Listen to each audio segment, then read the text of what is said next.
সূর্যাস্তের ঠিক আগে আকাশের দিকে তাকিয়ে অপেক্ষা করছে শিশুরা। একসময় রোজা রাখলে বাবা মা উদ্গ্রীব হয়ে থাকতো তাদের ইফতারে কি খাওয়াবে তা নিয়ে। তবে ইসরায়েলি আগ্রাসনে বাবা মা হারানো এতিম এই শিশুদের কাছে এখন সেগুলো কেবলই স্মৃতি। দক্ষিণ গাজার খান ইউনিসে অস্থায়ী তাঁবু শিবিরের ফাঁকা জায়গায় সারিবদ্ধ হয়ে বসে পড়ে শত শত ফিলিস্তিনি এতিম শিশু।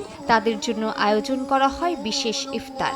খেজুর, গরম খাবার আর মিষ্টি দিয়ে রোজা ভাঙার সেই মুহূর্তে ক্লান্ত মুখে ফুটে ওঠে সামান্য হাসি, যেন যুদ্ধের অন্ধকারে এক চিলতে আলো। أنا فقدت والدي بهذا الحرب بقصف. أنا اليوم في مخيم أيتام، ما كنتش أتوقع ولا يوم في حياتي إنه أنا أصير يتيمة وأقعد مع سفرة مع الأيتام. নেক নিয়তে বরকতময় হোক আপনার টাকা। ইউসিবি ইসলামিক ব্যাংকিং একটি পরিপূর্ণ ইসলামিক ব্যাংকিং ব্যবস্থা।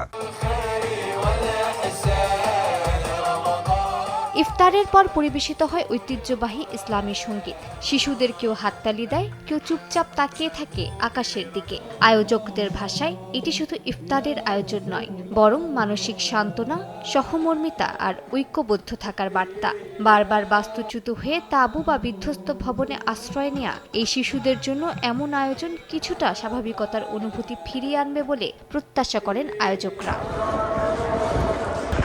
এদিকে গাজা সিটির পশ্চিমে আল শাতি শরণার্থী শিবিরে ধ্বংসস্তূপের মাঝেই ইফতার করছেন বাসিন্দারা। গত অক্টোবরে যুদ্ধবিরতির পর এটিই তাদের প্রথম রমজান। ভাঙা দেয়াল, ছিন্ন বিচ্ছিন্ন বাড়ির পাশে বসেই চলছে ইফতার, কিন্তু বিশ্বাস আর ধৈর্য আঁকড়ে ধরে তারা অপেক্ষা করছে এক শান্ত সকালের। মালিহা সুহরওয়ার্দী, সময় সংবাদ।